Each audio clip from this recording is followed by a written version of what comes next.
Welcome, everyone, to uh, the Methodist Foundation for Arkansas's program In Conversation Together. We are delighted that you have joined us. We know there are a few more who will be joining us, but we want to honor your time that you've gotten here. And we will finish in our hour that we've said out of respect for each of you and for our speaker as well. But I'm Wayne Clark. I'm president of the Methodist Foundation for Arkansas. We started this series as a brainchild of Janet's several months ago, and it has just continued to grow and evolve in a lot of wonderful ways. So we appreciate that and Haley's work on this. All of you, we appreciate you participating. Some of you I know have been involved in other of our programs, so we appreciate that. And you'll hear about our speaker in just a minute. The foundation is here for the Methodist churches in Arkansas and institutions to do what we can to help with ministry that's evolving ministry. We are managing funds that are permanently endowed for churches, either set up by the church or an individual. And these funds either benefit the church or the foundation in ways that they're helping give grants. Last in 2020, we gave out over 90 grants, totaling more than $1.8 million. So we are excited that we're in a situation where we can do such wonderful things and try to give back to the community. One of those is with this In Conversation Together. For many of you, Coach Anthony Lucas is not a stranger. You have followed his career ever since he wised up and came to Arkansas, born in Louisiana, but we are so excited that he chose to play football at U of A. He is married. We were just talking beforehand. He's got two daughters and a brand new 8-week-old puppy that has been added to the family. So he is not a man who sits around and does nothing. Um, but you know Anthony, if you know him well, you know that he came to Arkansas in high school. He was a blue chip All-American, All-State, All-District, with records of 204 receptions for over 3,300 yards. And when he wasn't excelling in football, he did okay apparently in basketball also. Led the team to 32-1 record, state title when he was a junior. He did enroll in Arkansas, University of Arkansas, played for the Razorbacks, and again excelled with the Razorbacks, averaging over 100 yards per game of receiving. He had 43 receptions for over 1,000 yards in his college career. Then he got drafted first by the Green Bay Packers and then the Dallas Cowboys, where he spent time playing for those two great programs. After some injuries, I think this is, for me, inspiring. He actually decided to go back to school and received a master's degree in 2004 in adult education from Fayetteville. And now he's living in Arkansas, living in Little Rock, works and coaches at Pulaski Academy. He's the executive director for Life Champs. He loves kids, he loves people, he loves inspiring folks. I'm going to stop because we want to hear from Anthony, but we could keep going on and on and about all of his. He was inducted last year to the Sports Hall of Fame in Fayetteville. And in 2019, he was inducted into the Arkansas Sports Hall of Fame this year. Anthony, welcome, and thank you for being here. Hey, thank you all for having me. I'm so excited to have this opportunity. So I've got questions that we worked on that Anthony has seen, but I do want to say with this format, if you all have questions along the way, we'll see if we can manage it with people just either kind of raising their hands and if I don't call you, or just, say, hey, Anthony, if that gets too much out of him, we'll go to some other feature. But so Anthony, let's just start back in Louisiana. You grew up in Tallulah. Tell us what it was like growing up there in your hometown and your family and that type. Well, like you said, I grew up in Little Louisiana, small town. I think for the people that before COVID that likes to travel to the beach, to Florida and South, I think some of you guys may have driven through there. It's a very small town.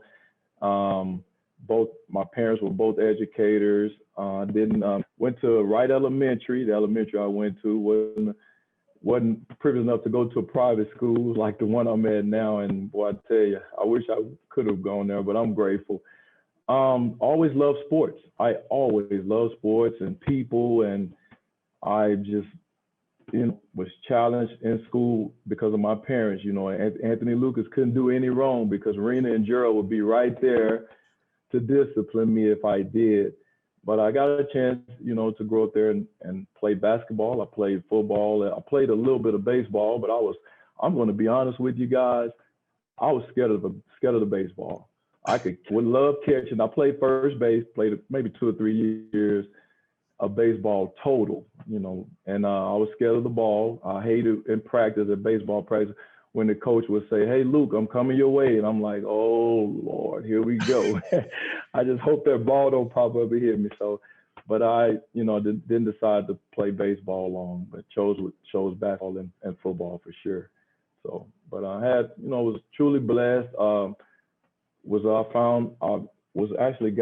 Was baptized in August of 1985 by the late Reverend Ellie McDaniel, who was my grandfather, at a church in Pleasant Grove, #1 Missionary Baptist Church there, and it's still going. They've moved to a better place now since all those years. But I would like to say this about Tallulah too. My parents still live there, and I still get to go home and see them. So they're still living there.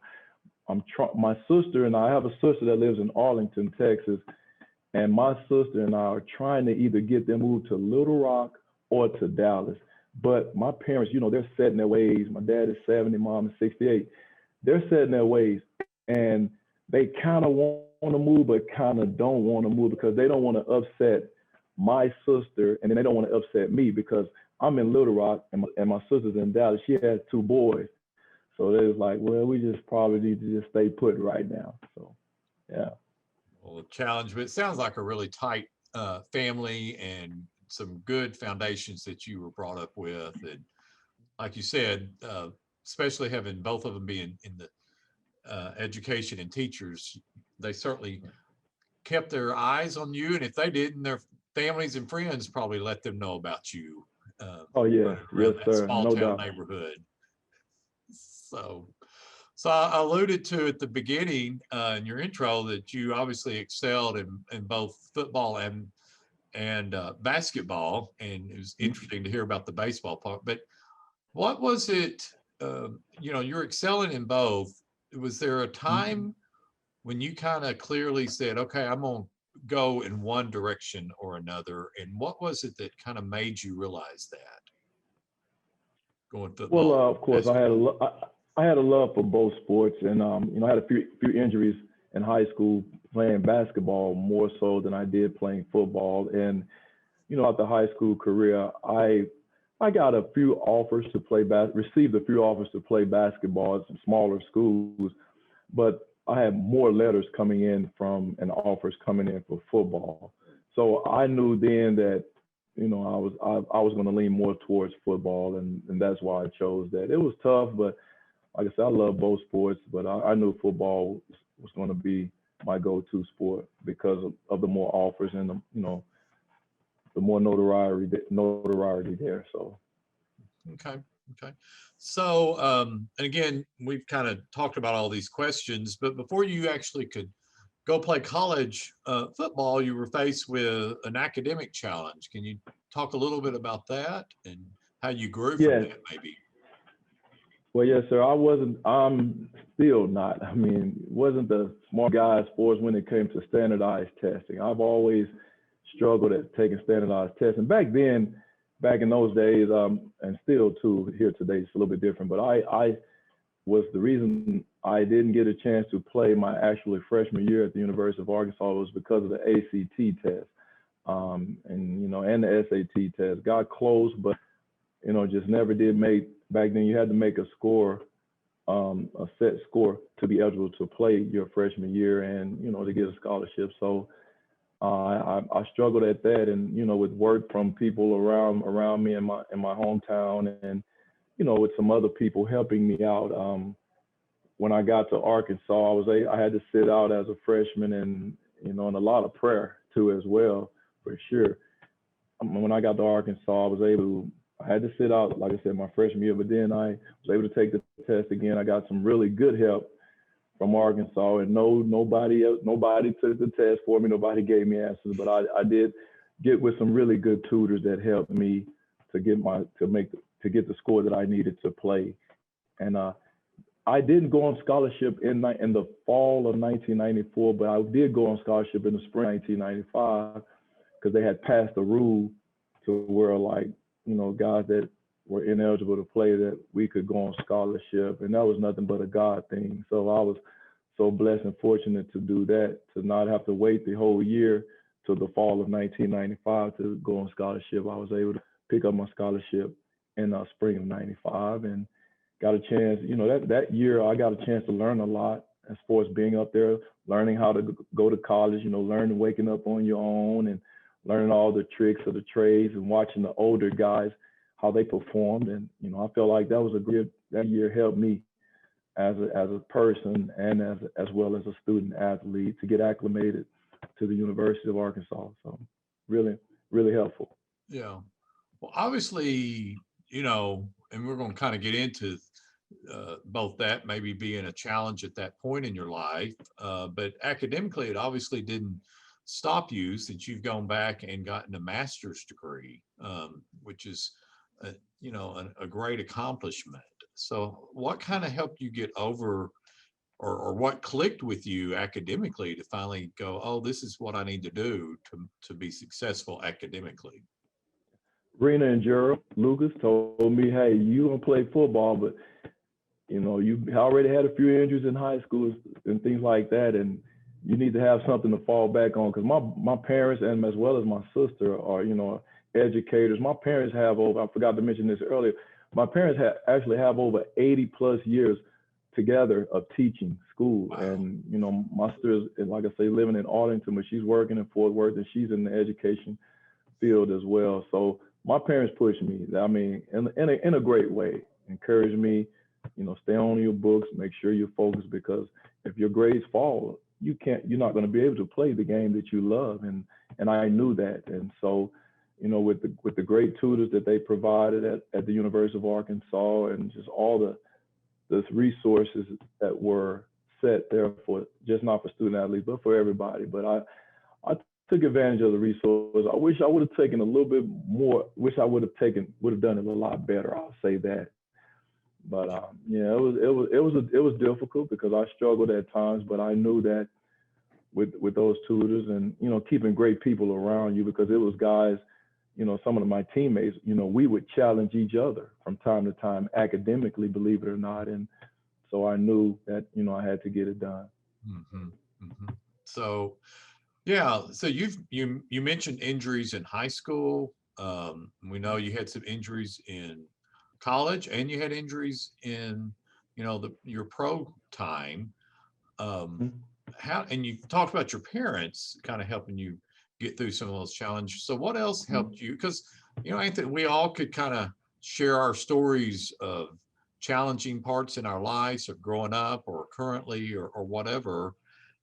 And some people use that as ways to hold them down, but you obviously used what some would have used as way just to give up. What drove you to keep on going after those injuries and kind of make But it? mhm. Well, first and foremost, it was God, and that because I had to lean on Him through all of those injuries, and just perseverance, just wanting to be successful. I wanted to make it to the NFL. That was a goal of mine. Growing up as a kid, I always looked up to Jerry Rice because I'm a receiver. He's the greatest receiver to play the game. And I know some people on here going to say, no, he's not. Yes, he is in my eyes. And I wanted to be like him. And I just worked hard, and I knew what was at stake. and I just wasn't going to let the injuries pull me down. When you surround yourself with great people, and keeping a positive mindset on things, I just feel like you can do anything, no matter what. And when God is the first and foremost ahead of your life, and then coming from a godly background, I knew that I had to keep going. And there were a lot of people in my hometown too. I'll say this, in my hometown that didn't expect New Lucas to be anything. A lot of people were pulling me down, knew that I would be back in Tallulah doing some things that I shouldn't be doing. But, I was motivated to prove them wrong, and, to prove a lot of people wrong. And I couldn't let the injuries that, even though I've had 8 knee surgeries, and I still, feel like I can keep going at times. But I didn't listen to the negativity. You surround yourself with godly people and positive people, and those godly and great things that happen for you. So, well, that's a great message that we all need to hear, and you certainly have done that well. So now let's kind of flip, and let's hear about some of these exciting times in your life, how you felt. For example, 1999 when you caught the game-winning pass. Tell us what was going on with you in your head. Can I back up a little bit, Yeah, Mr. Wayne? hey, this is your show. You do what you want. Well, I want to back up actually to 1995. A lot of people didn't know this, and I know some people probably want to reach through this cast and probably want to knock me out when I say it.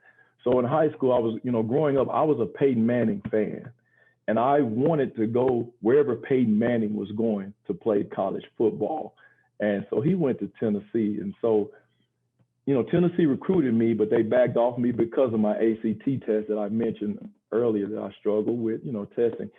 And when Peyton, so we get to our senior year, and Peyton signs with University of Tennessee, and they backed off me, and I'm like, God, Peyton's going to Tennessee. I'm like, how can I get to Tennessee?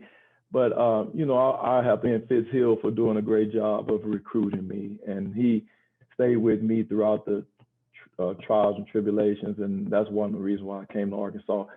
But in 1995, like I mentioned, as far as was actually my freshman year on the football field. And we played the University of Tennessee guys, and Tennessee came to Fayetteville. And I saw Peyton warming up. I'm trying to warm up, but I'm watching Peyton Manning and the receivers kind of doing their thing too, but knowing, hey, they backed off me, so I want to prove to them that they missed out on a good wide receiver. And so, believe it, that game in 1995 against Tennessee, I scored 2 touchdowns. I think I had like 6 or 7 catches for 100 and maybe like 100 and some plus something yards with 2 touchdowns against them. And one of the greatest highlights that year against Tennessee was Peyton Manning when we met at midfield. And I was like, I sure wish I would have been one of your receivers, because they ended up beating us, despite the game mindedness not about self. And they ended up beating us. And he said, "Boy, I sure wish I could have you as a receiver." I was like, wow, that just was extra motivation that kept me going. Hearing this from one of the greatest quarterbacks to ever play the game of football. So that was special moment there in 1995. And, and in the 96, I got hurt, and, we moved on to 1998, and we go over to Tennessee. Of course, Peyton wasn't there anymore. Peyton was already gone, making the big bucks. And so we get over there to Tennessee, and we were up. I had a really good game. I think I had 7 or 8 catches for 177 yards that game and 3 touchdowns. And we ended up losing. I think everybody knew, for those Razorback fans, when we played Tennessee in 1998, we should have beat Tennessee, because I feel like if we beat them in that game, we'd possibly go and win the national championship. So had a really good game there in 1998, and we had the Sterner stumble, and we ended up still having a really good season. In 1999, we come back, and of course, it's been a whole year. We had that Tennessee game marked on our calendars, and we were looking forward to playing them again, because we felt like we did beat them the year before, but we technically didn't.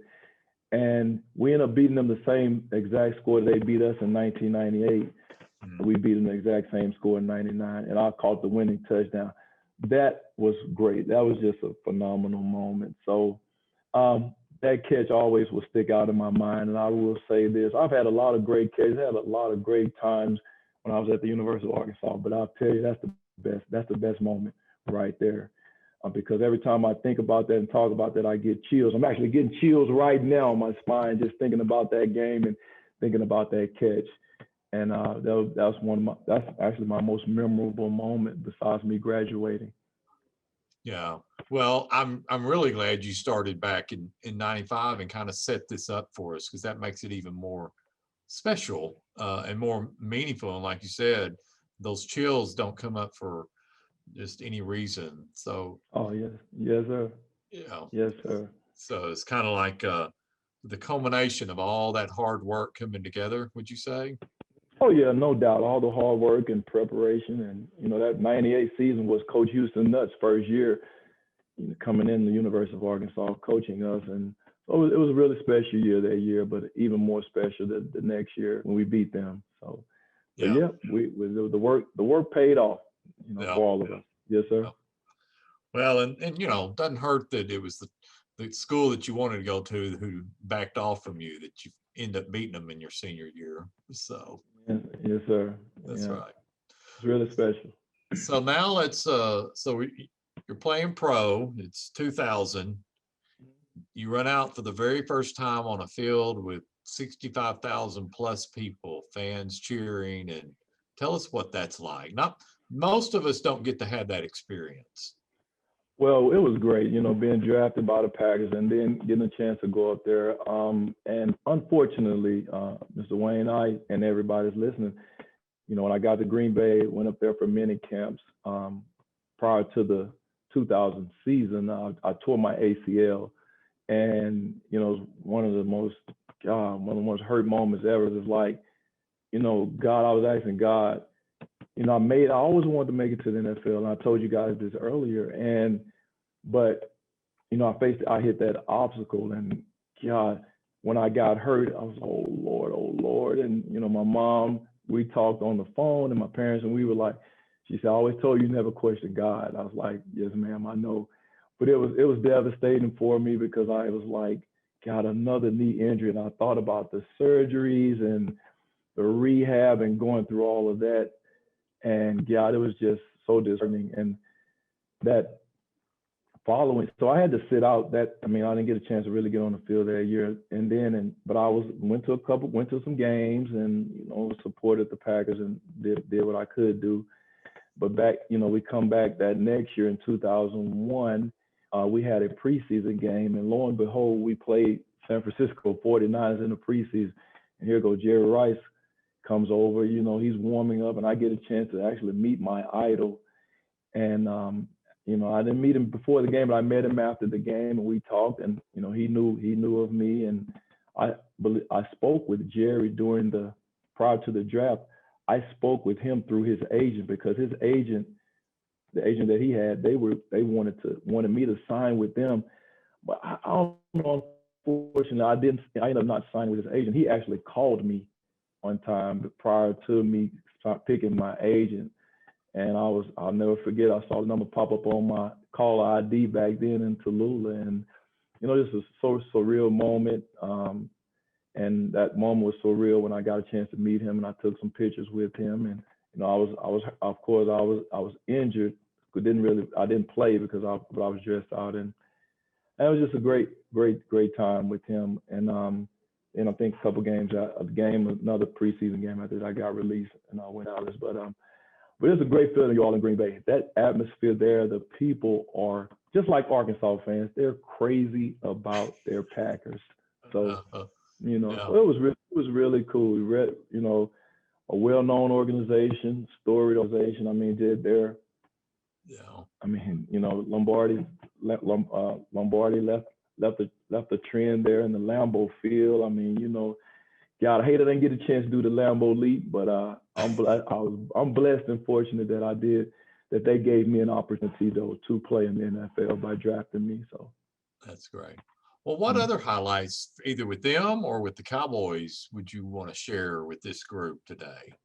Well, when I left there in 2001, when I was released from the Packers in 2000, it was August of 2001. I get to end up getting picked up off waivers by the Dallas Cowboys, and of course, you get to meet the greatest. You get to play on the team with the greatest running back that's ever played in NFL history. Believe it or not, he's still the Russian to this day, Emmitt Smith. So I got a chance to, Wow. see him, play with him, and Wow. had a couple other guys, Joey Galloway and Rocket Ismail. Got a chance to go to Dallas and to play for Jerry Jones, who's a former Razorback. That was truly amazing. People say what they want to say about Mr. Jones, but he really loved Arkansas. He loved Arkansas players, and I had a good experience despite getting to, in 01 and 02 where I broke my patella, which was tough moments, very tough moments, because that 2001 when I did it, I'll never forget October 15th of 2001. I was on the practice squad, and I was getting ready to get moved up that week going into the next game, and Clint Sterner was going to be the starting quarterback. We were going to play the Giants, and I went out. It was a Wednesday, if I recall, and I went out. I was taping my stuff, and I went out, getting ready to go out, and Jerry Jones walks up to me. I see him out the corner of my eye, and he says, "Son, we're going to move you up. I have a lot of guys been coming to me telling me that you're killing us in practice. You're doing this, you're doing that." They were like, "Jerry, why can't we move him up? We're not winning. We're not playing well anyway." Of course, y'all know the Cowboys were really bad back in those days, and we're still struggling. And so a lot of guys were pressuring him to give me a chance, since I was kind of really was doing pretty decent in practice, but went out that day and I broke my patella, and I was just like, wow, I couldn't believe it. Right when he just had spoken to him, not even maybe an hour before that, and we get into practice, and we in a drill, and just running a route, and my kneecap snapped, and there we go again. So I'm faced again with another injury, and I just like, wow. And I started, thinking maybe God has a better plan if I start thinking this, and then that competitiveness in the back of my mind was like, Anthony, you've had, a few knee injuries and stuff. You always bounce back even tougher after your injuries. So we come back in 2002. So I went through the rehab and just trying to get myself back together. And we went through the rehab and came back in 2002, and we were featured on HBO Hard Knocks. And I'll be honest with you, my knee was still with me, guys, but it's like I said, the competitiveness in me was like, I got to keep going. I want to make this team. I want to prove the naysayers wrong. Even though I don't know if I had any at that time, I wasn't worried about that. But I just wanted to play. I just wanted an opportunity to play in the NFL and showcase my talent, just like I did at Arkansas. Yeah. And it wasn't about the money. It was just about me wanting to play a game that I loved. Yeah. And went out in August of 2002, and a practice, and we were featured on HBO Hard Knocks. We were in San Antonio, ran another route, didn't get hit, didn't get touched, and my kneecap split. And that's when I heard God's, different calling, different vocation at that point, but you had done so much. So, well, Anthony, I've dominated. I've asked a lot. I got a few more questions, but I bet there's some out there. I don't know if you've noticed one of on Clarence Trice, the screen. He works here at the foundation. His background, Clarence he's a graduate of UA, and he loves to have U of A backgrounds. But if you hadn't noticed his background, try to slip over. No, so I had it on my small view. Let me see here now.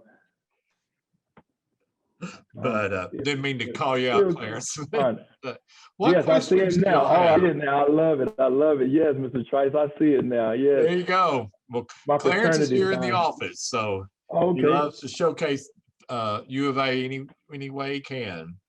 Gosh, that's nice. I can do a background like that. Look, my tech skills are terrible. I see Miss Greathouse is on here. Yay, Miss Greathouse, Miss Julie. Yep. Coaching her, had her son in my class this morning. He's on our team. I'm be coaching this year. Okay. So Mason, yes.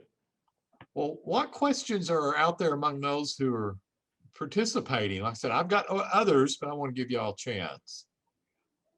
And Clarence tries. I had not put it together when you mentioned your hero is Jerry Rice, but you have Jerry Rice's number, I believe. Yes, sir. That's why I'm so happy I was able to get number 80 at Arkansas. I couldn't get it. I couldn't get it at Green Bay, and I couldn't get it at Dallas. Reggie Swin, he's a Little Rock guy. He jumped on number 80 in Dallas, and of course he was there before I was, so they gave it to him. But yes, sir. That's why I wore number 80. Thank you for many memories. Thank you guys for your support. Who else has the questions for Anthony? I have a question. Sure, go Yes. ahead. The game in '99 where you caught the winning pass, Anthony, is that the Yes, year ma'am. we tore down the goalpost? Yes, ma'am. That's that year. Yeah, that moment and that time, all of that, it was just so emotional. Clint Stern and I Crazy. were both. Yes, it was. We were still in shock even at that night, because I went to Clint's house that night, and I had family there, and we went over to his house, had a little get together, and so for some way, form, or fashion, somebody ended up getting Clint's phone number and called the house and asked us to come down to Dixon Street to sign the goalpost.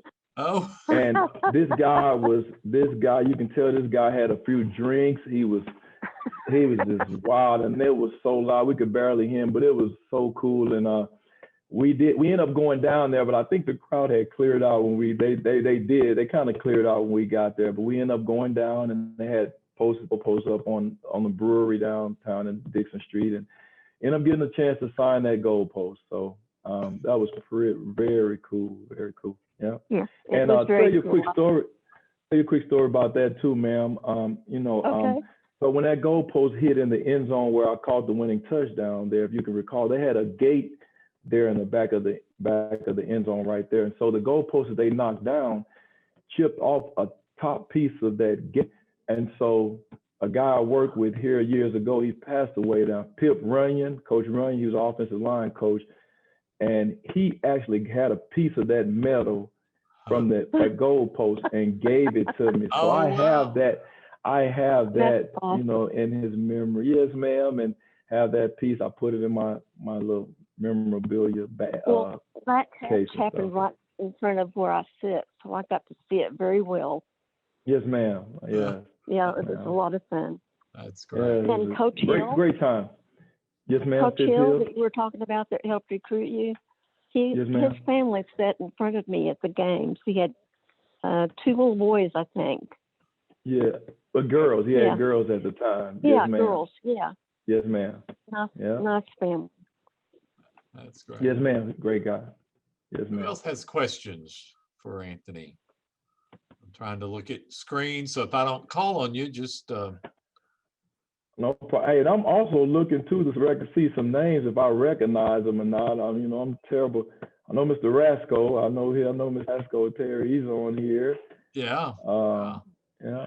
So yeah. a lot of friends. Makes me feel better. Yes.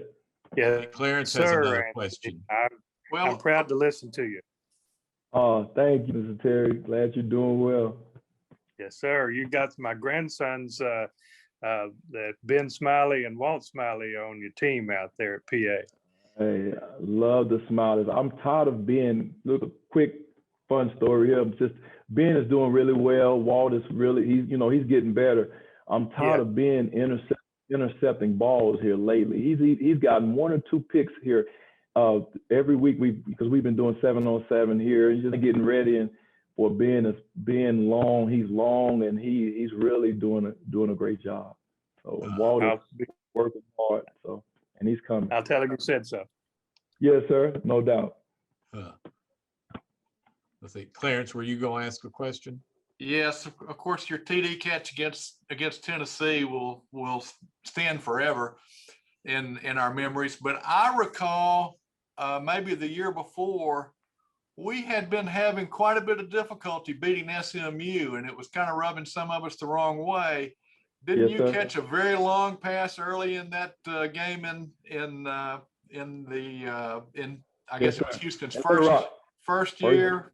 Yes, sir. Well, throughout that spring of 1998, when Coach Nutt, when we had his first, spring practice, I don't know what he did. And now, of course, we had no idea what he was doing at the time, but every spring practice, we would get a pony.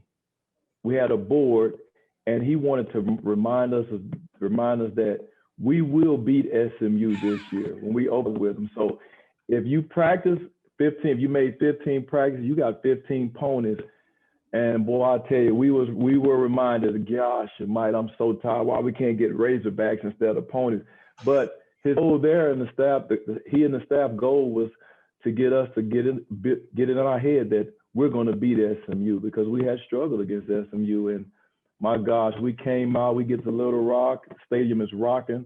The first play of the game, Clint ran a 6-yard stop route and turned it into an 87-yard touchdown. Man, it was really, really, really cool. I mean, the atmosphere in that stadium was crazy. I mean, I think that's when the game's lights went out at that game. Later as the game got later on in the game, and it was great.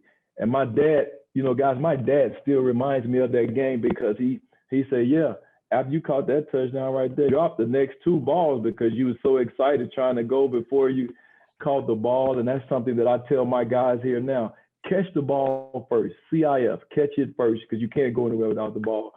But we ended up beating SMU that game, and so and it led on, carried on to a great season that year. So That's we great. got yep. Great stories and good memories. Yes, sir. Who else has some questions before I get back to some of mine? Janet. So Anthony, you just talked about some of the things that you tell your young people. So tell us some of those motivational things, because I know that you're a great motivator there at PA. So during this COVID season, how have you helped some of the students kind of get over this fact that during a lot of it that they were homeschooled? So how have you kind of used some of your motivational skills? Well, with the kids I'll start here. With the kids that are here, you just tell them just to follow the guidelines, follow the rules, and just know that we will get past this. And we tell them, hey, it is what it is where we are. Starting last year when we were dismissed and we really couldn't see our kids. Hey, this is where we are. Let's learn to adjust. Just like at PA in football, we don't have the biggest kids, and we coach our kids up and we teach their discipline, and they just buy into the system. So when COVID hit, we just transition what we teach on the football field into our kids. Buy into it, be safe, and take care of yourself, and just follow the guidelines, and everything will take care of itself. You have to stay positive. You can't let the kids get down upon themselves, and just words of encouragement. And for those that are believers, you tell them, just keep your faith in God and stay prayed up, and surround yourself with great people. And that was it. And always keep, constantly kept telling a few of the guys, I kept telling, hey, we're going to get past this. We're going to get through this. I said, it's not going to be like this forever. And that's all you could do. And, we're making some, it's been a year, a little bit over a year now, and we're making some positive strides, and, with the vaccines and things like that. And, God is working, but I really feel like he was trying to get our attention. So. Yeah. So Anthony, you could have done a lot of things after you finished with the Cowboys, and you've ended up kind of having a calling to work with students, be mentors to young people. A lot of folks could point to it's your parents who ingrained this being in the education world, but still, I would think you'd have a lot of opportunities to do a lot of different things. So what called you to really do what you're doing right now? Well, I did moved to Little Rock in 2005. Let's go back up. When I was at Arkansas, I was finishing up my master's after the NFL. I was working with Tyson Foods in HR. I was a manager trainee at the time while I was actually working on my master's. And it was pretty cool. I had some great experience had great experiences, and I did training on the side, football training. A couple of guys wanted me to work with them at receiver, and I did that. And it was like the more I was passionate about, getting into the real world of work, should I say, but football would always just be more passionate about football, working with kids on the side and doing all this. And then when I ended up moving to Little Rock to come work for Champs, which was an organization started by Fitz Hill and Steve Snyder, and I was doing football that, and I was just so much more passionate about that. And then I started working with D1 sports training facility here in Little Rock off of Cantrell, and enjoyed that. That was cool. But when I was on the field training or teaching, it was more passionate. And so I was trying to weigh that. I weighed about getting into pharmaceutical sales. I weighed on, doing some other things too. But I've always just liked to being around kids and teach not just only football, but life lessons as well. And I kept praying about it, and and this opportunity opened up here at PA in 2012, and I jumped on, and I know that I knew then and know that's my passion, coaching kids in football, and as well as trying to be a mentor as well. So I think that's where I'm strong at. I'm not saying that I'll be doing this for the rest of my life, and I'll be honest with you, I don't know. But right now, this, on my dash right now of my life, I think this is where God wants me, where He wants me, and what He wants me doing at this point in my life. So, and that's why I'm here. And some of these, a lot of people I know me on here, but Ms. Greathouse, no, I'm a people person. I love people. I don't meet a stranger, because I'm not gonna lie. If I was there with you guys, you all probably wouldn't allow this, but I probably want to hug everybody. That's just me. That's just how it is. So, but I love being around people, and the kids around here, a lot of them, very shy. I've been trying to pull people out of. Every day I'll see a kid that I'm trying to literally just pull them out of their shyness to get them to open up. So. So do you kind of carry on that theme? Do you see yourself using your challenges, whether they were the academic or your injuries and kind of being delayed? Do you see that coming into play to now at PA and helping? All the time. Yeah. All the time. Right now, Coach Kevin Kelly, his son Zach is he's working with us now. He's on staff with us. Zach has experienced kind of similar to the same things I've been. I think Zach has had 4 or 5 knee surgeries, and I've had 8. He's torn both ACLs and had some hurt his shoulder surgery too, and which hindered his career. He went to OBU, but he's graduated. He's a very smart kid. But when he was dealing with his injuries, it kind of felt like myself. So I, encouraged him, kept him motivated, and he's a God-fearing young man. And I feel like, hey, that's why I'm here to do that. And then I have kids here. Believe it or not, I had a kid reach out to me last week, 2 weeks ago, and he was dealing with some issue. A kid transferred over here, and he was just dealing with some things from the kids that he left from the school that he was at, because he felt like he let them down, and they felt like let them down, and he didn't. He just wanted to try to better himself. And I spoke with him personally, and don't any, you guys are the first to know this. I haven't even shared this with the other coaches that are on staff. And this kid had a nice conversation about it, and I constantly check on him. So, I just feel like, I want everybody to be happy. I mean, to be grateful despite the obstacle that you're going to face in life, and we go through them. I just lost my best friend. Yeah. Did I see a hand go up maybe? There we go. A Coach parent's Lucas. mom. Yes, that's right. And how lucky we are to have our kids coached by Anthony Lucas. All the things that you're hearing him say, obviously he knows football, and we're lucky to have him coach our kids in football, but he's a wonderful influence just all the way around. And I'm always proud to say that Coach Lucas is coaching my son. So I appreciate Thank you. I appreciate it. but I came with a question, which is one from Stephen, my husband, who wants to know who's the best defensive back you've ever played against? Oh boy, I played against a lot of good ones. The best one I actually played against, I would think his name was Corey Noel. Played with I think it was LSU. No, Tory James played with LSU. He was pretty good. I played against a guy, and this was back in the day, Fernando Bryant from Alabama. He was very, very good. Yes, ma'am.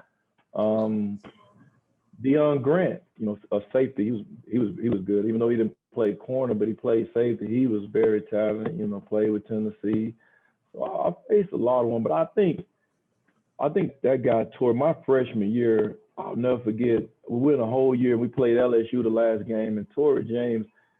I never had a guy walk up on me like that throughout the year, and I couldn't get off the line of scrimmage. I mean, Coach Hill was my position coach as well, and I'm like, yeah, how did I go through my whole freshman year and I get to LSU, and I'm literally, he was really good. I was young. I was a freshman, I think he was a junior or a senior.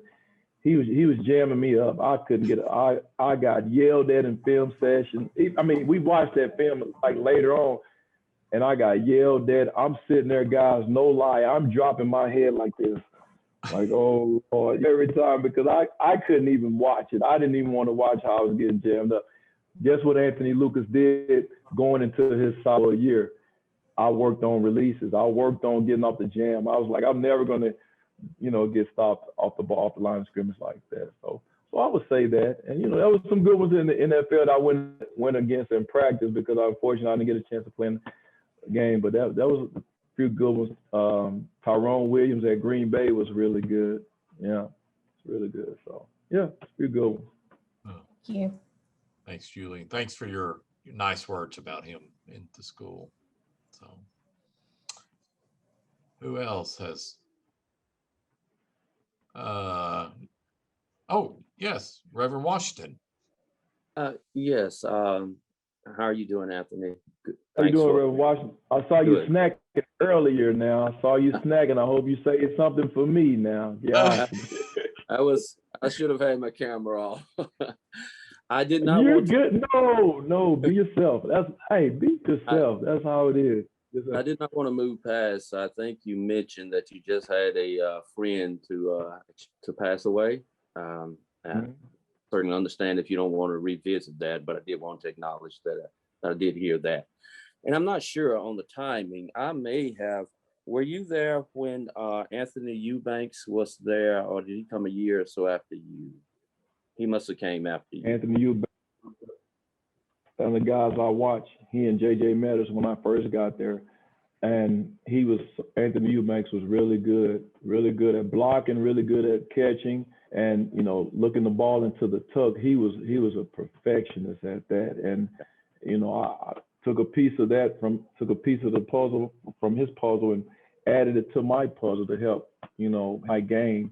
And I did that with a lot of guys. I'm gonna be honest with you, a lot of guys that have made it great in the NFL, I bet you they can't tell you that they've watched the entire receiver groups that they played with, whether they're older or whether they're younger, and they watched and learned something from them. I did that. I never thought I was bigger than anybody else, and I still don't feel like that. I watched those guys because they were good at one or two things that I wasn't good at. And I had to take a piece of the puzzle from their book and add it to my game. And I think that's what helped my game. So, yes, I love Anthony Eubanks, and we still communicating to this day. Not a whole lot, but I know where he's living. He's living in Waxahachie, Texas, and we talk from time to time. But yes, sir, Pastor Washington, I love Eubanks. Yes, taught me a lot. I just happened to I was his pastor, and his mom and dad's pastor in Fort Smith. Oh, okay. Yeah, he's a Spiro, Oklahoma guy. Yeah, Spiro, yeah. Yes, sir. So you talked about, I'm interested, and I think you talked a little bit about this, but dealing with young people, especially African-American young men, young women, people of minority background, and maybe how do you deal with maybe helping them to cope with some of the issues of life that's taking place now? What I don't hit on it as much, but think about. Let me see how I say this. Well, I look at it like this. I think about that person. Don't look at their skin. Don't think about how this. It's not about that.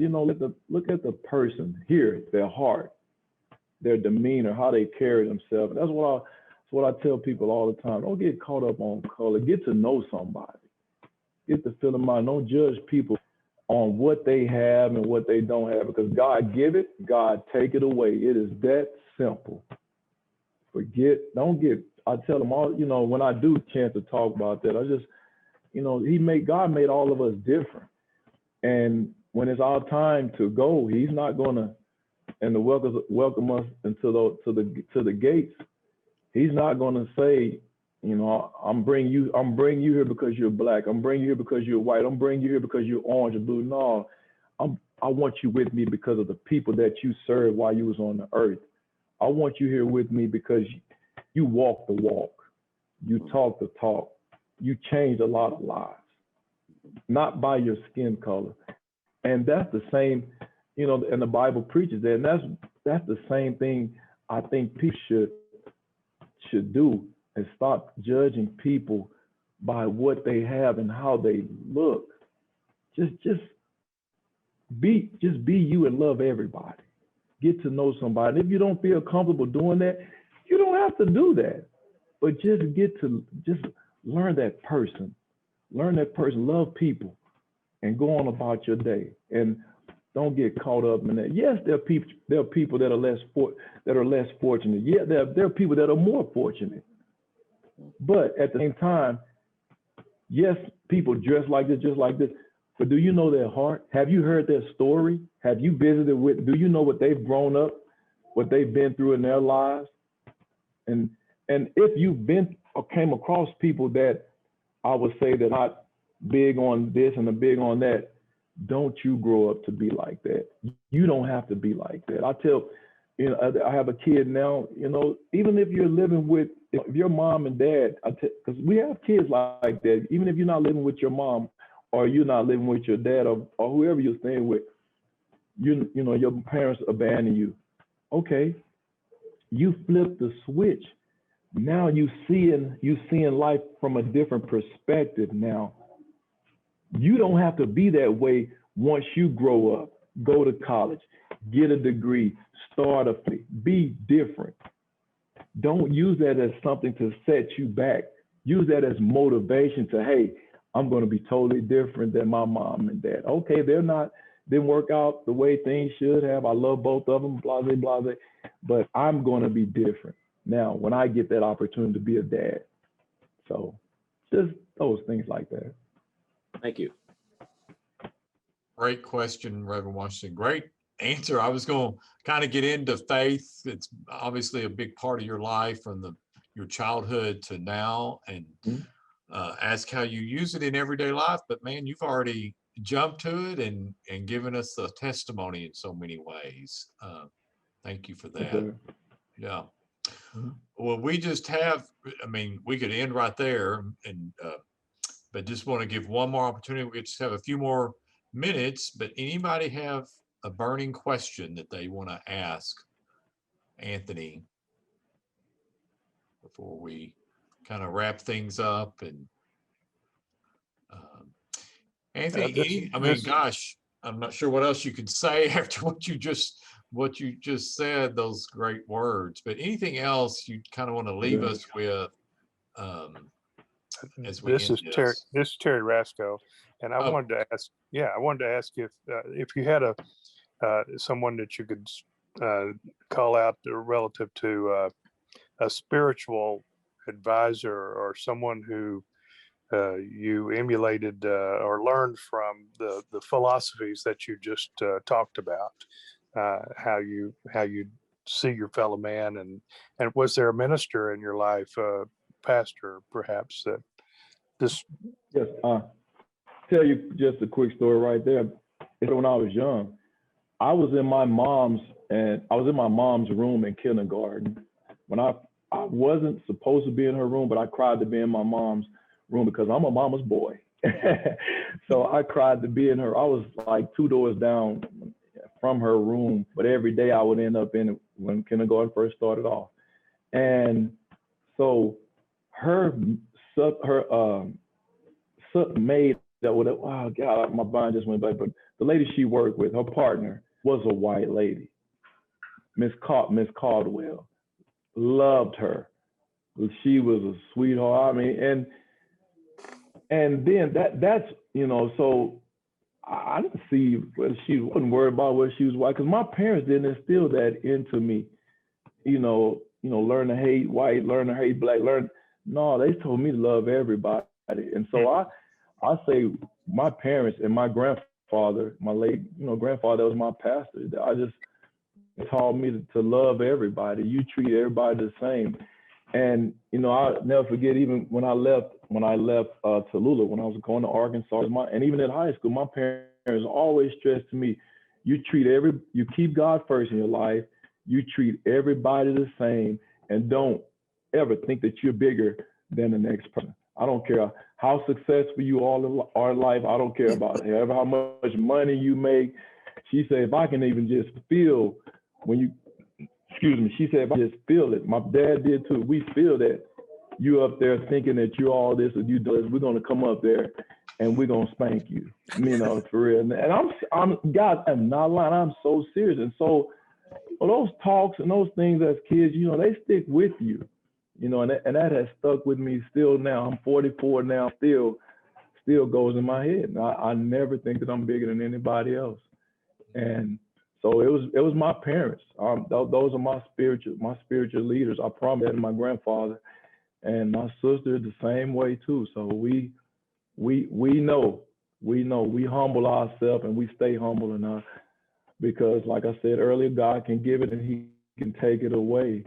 Yes, He and certainly throughout everything that yes, sir, and throughout everything that I've dealt with, I always lean back on Philippians 4:10. I can do all things through Christ who strengthens me. There you go. Thank you very much. Thank you. That's a great way to end. Anthony, you have inspired all of us in so many ways, and we can't thank you enough for that. I want to thank you for what you're doing for those young people in the lives that you're touching, that you'll never know the kind of seeds you're planting in them, and they won't realize what an incredible opportunity they have to be with you. So thank you for doing that. Yes, sir. Thank you for your words, and thank you guys so much for having me. And it's truly a blessing to be here. You're welcome. You're welcome. Thank all of you for being here. Next month, May 20th, the Bishop of the Methodist Church for Arkansas, the Arkansas Conference, Bishop Muller, will be our speaker May 20th. You may register on our brand new website that Haley launched today. We're still working on a few things, but check out our new webpage, register for next month, and you'll be able to hear this recording that'll be also put on the webpage that you can share with friends. So thank you all, and may God bless each of you. Mr. Wayne, I got to give big props to two people too, for sure, for making this happen for Miss Janet Marshall, and Miss Cindy Cobb. So she's probably not on here, but her friend Cindy, connected us, and I've coached her son, and met him too. But thank you. They did it. They did it. Thank you. Thank you very much, Janet. God bless have you. a great rest of the day. Thanks, Anthony. Bye. All right. Thank you. Thank you all. All right. See you guys. Bye, Anthony.